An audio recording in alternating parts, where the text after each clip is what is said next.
Hello, I'm King Link, and today we're doing a design review on morality systems or karma systems with a focus on player choice. This series has previously been focused on taking one game and comparing it to a number of others. Don't worry, we are still kind of doing that here, but we're really going to be focusing on a specific feature of each of the three games. Just to call them out ahead of time, I'm going to be talking about the original Mass Effect trilogy by BioWare, which will effectively represent much of BioWare's earlier games, as well as Fable by Lionhead Studio and Catherine by Atlas and Sega. I could talk deeper about almost any of these games, but we're going to be focusing on the topic today, rather than the games themselves, and perhaps we'll return to these games at another time.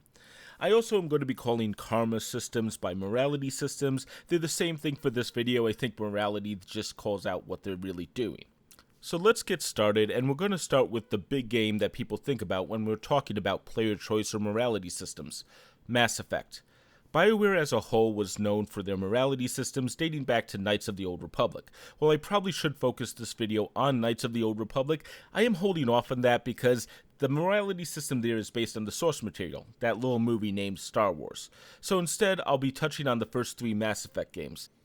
And in Mass Effect, BioWare pushed a strong narrative, with the ability to be anything from the pure hero of Luke Skywalker to the lovable rogue of Han Solo. Wait a second. Didn't I say I was doing Mass Effect instead of Star Wars? Right, let's try this again. But really, those are the two choices in the game. You have the Paragon of Good, which is the proud Jedi, able to help anyone and is giving of themselves, and the Renegade in Mass Effect is a little bit closer to Han Solo. He's a lovable rogue, he might do bad, but he's still going to try to do good at the end of the day. And of course, just to be clear, Han isn't evil, which is very important, but he's a far more chaotic persona than Luke ever was, and that's what Mass Effect is aiming for: a darker character, but not a villain. Both Luke and Han earned medals at the end of the first movie, of course. Hell, only Chewie didn't.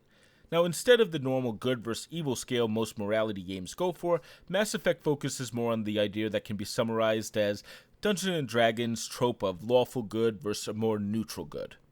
BioWare has changed quite a bit over the years, though, but I still think the original Mass Effect trilogy is interesting, if flawed, and not necessarily in the way you might be thinking. Don't worry, I will talk just a little bit about that.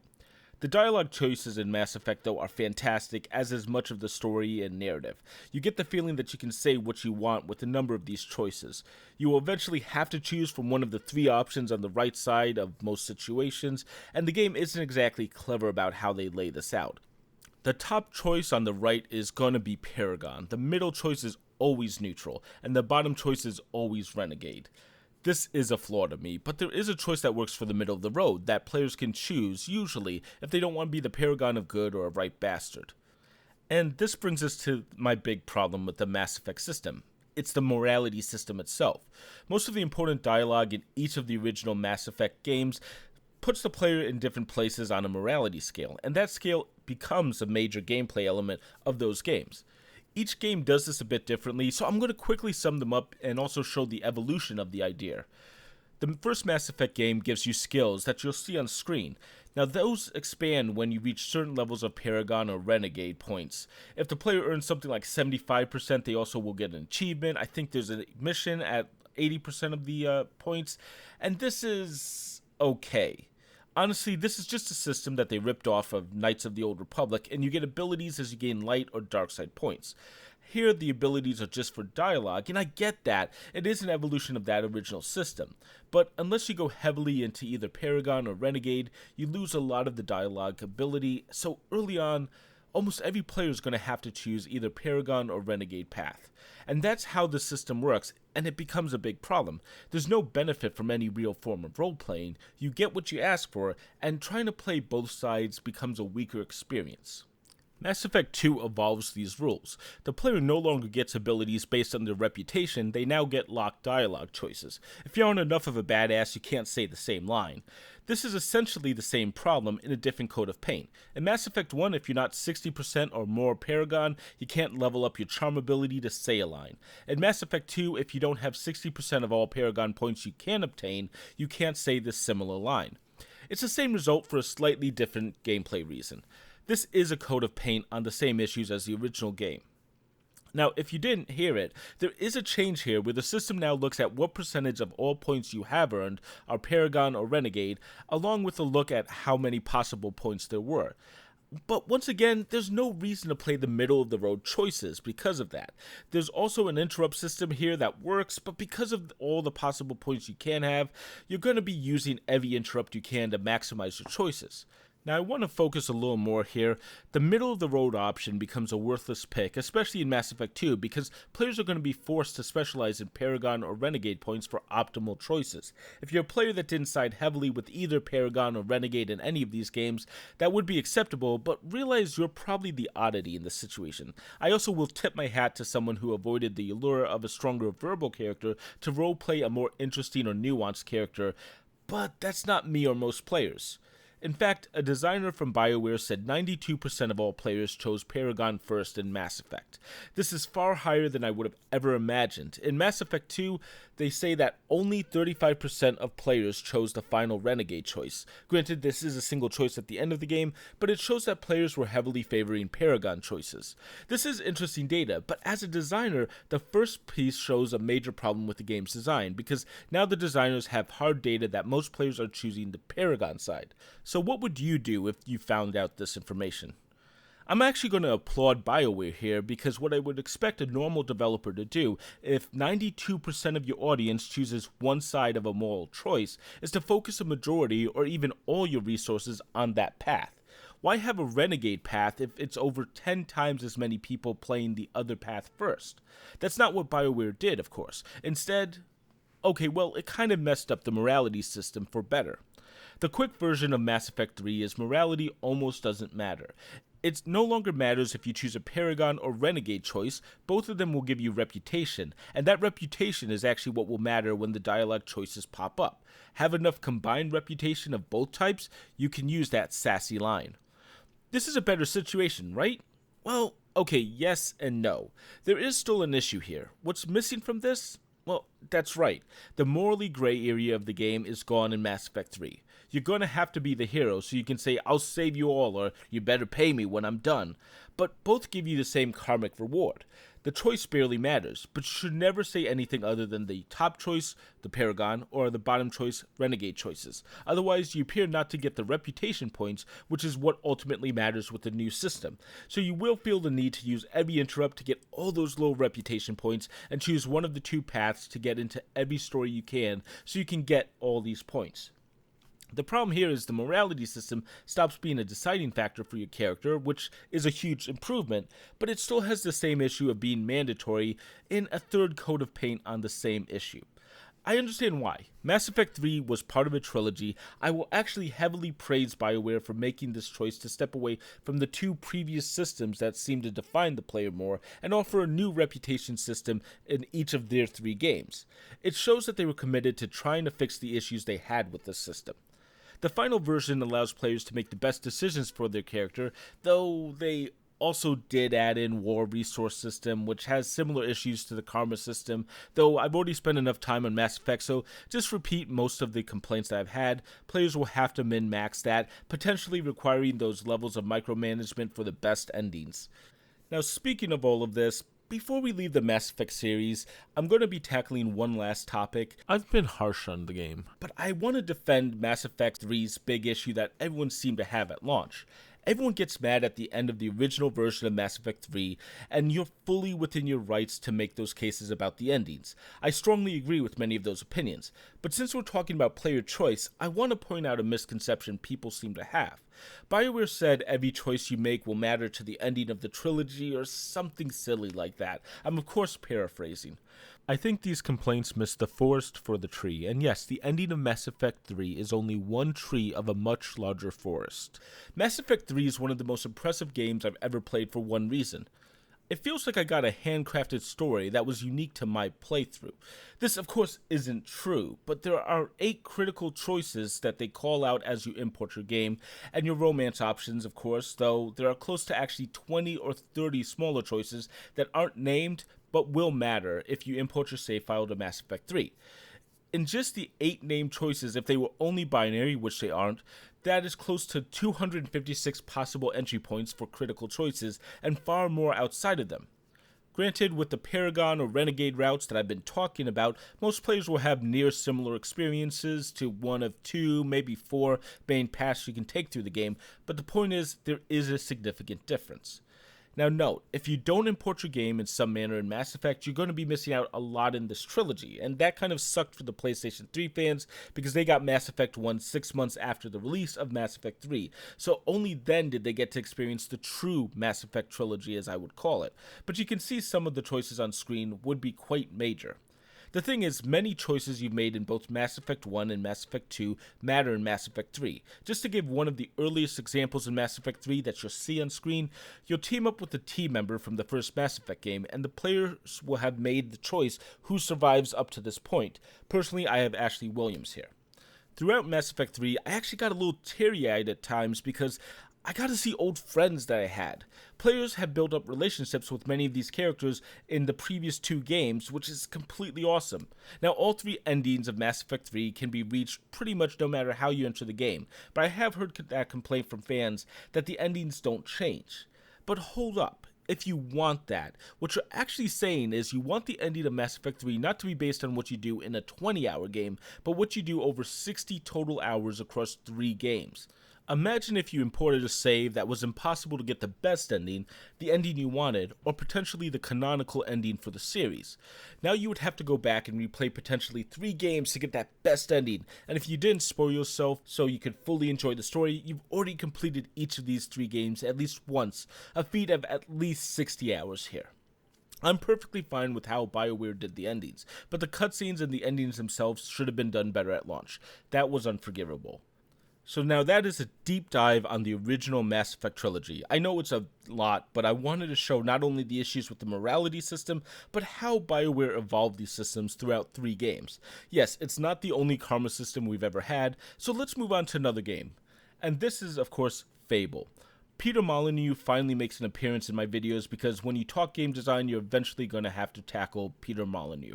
We're going to bypass the acorn growing into a tree debate. I could probably do a whole video on Molyneux and his inability to kind of shut up about a feature before it's in a game, but that is for another time. Fable, of course, though, has a morality system. It's not even as unique as Mass Effect, as it's simply good versus evil. And this isn't even a you're a good person or you're a rogue. In Fable, you're given a pretty weak version of morality, where your choices become, do you want to save a poor defenseless kitten, or do you want to burn down the tree that the kitten is in? It's not really that blatant, but at times it actually is. Now, on screen is the noblest of knights. He is near the end of the game. He's been very good across the entire game, even having a halo over his head. Well, we're going to be messing with that good karma. Let's start by sacrificing a peasant to a cult. This isn't a specific NPC to do this with. I actually just went to a nearby area, invited a random guy to follow me, and led him here. And what is the final score after I give him to the cult to sacrifice and he dies? Actually, not a big change. So let's get to that bad part of Fable first. Morality is really subjective. A quick backstory for our main character, it will be important.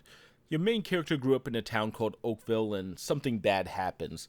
About 2 hours later in the game, you actually come back to Oakville. This is actually your childhood home, and you run into someone you grew up alongside with, which is on the screen now. She's telling you, oh, I remember you and all that.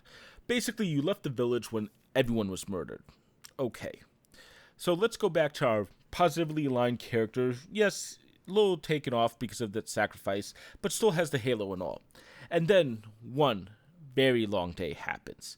Oh dear, everyone is dying. And as I'm killing people, their houses will actually become available to buy along with shops. It's kind of a funny little twist as this is happening. So yes, I've actually recreated the horrific opening scene and just straight up murdered everyone in this village to prove I could. The guards will respawn, the citizens will be dead though, and my karma, my glorious karma. Okay, I'm done, and it's only halfway to the middle. Realize that anything over the middle line is considered positive karma, so slaughtering an entire village doesn't create a full fall from grace, but rather a small step down. Apparently I was very good in a previous life. So the fact is, Fable is a little unrealistic about the whole karma system, and as a series, it really tries to present an interesting look at morality, but often it's quite laughable. While some small pieces of the game or achievements will be based on morality, the reason I bring this up is I think Fable does a better version of morality than Mass Effect. And yes, I did just say Lionhead Studio did something better than BioWare. You see, that little halo is most of what you get from your good versus evil scale. If you do go evil, you go demon horns, and as a hero, people might love you, and there are some demon doors or pieces of the game that will matter to morality, but a large part of the game is choosing your morality, not necessarily modifying it to achieve some goal. And God, I slaughtered a lot of people for this video. I actually had to do this twice to prove that you could do it about 2 hours into the game. The combat system in Fable is kind of terrible, but what's even more insane, after murdering everyone in this village, the bounty on the player wore off in about 10 minutes of real time. As I said, morality here isn't the strong point, but the use of morality is better and even more diverse in the sequels. So let's take one more look and see if anyone can do morality right. The fact is, I think there is a game that has an interesting take on it. Here we have Catherine, a game about a man wearing boxers doing a 3D sliding block puzzle. I'm not sure the gameplay really tells you how this game is related to this topic, but it is. Catherine is one of the most insane games I've ever played and has a great story dealing with morality, cheating, love, and more. Currently, we're waking up from the second level where we find Catherine with a C in your bed. This is a random girl who we don't remember from before this point. Of course, by sleeping with Catherine with a C, we've cheated on Catherine with a K, who is our girlfriend. Confused? Yeah, that I think is intentional, and as I said, the game is completely insane, especially by the end. We won't even go into the updated version that has added in a new character named Rin, as in another Catherine, but you kind of get the point here. If you are interested in the game, let me give you a little piece of advice that someone gave me early on.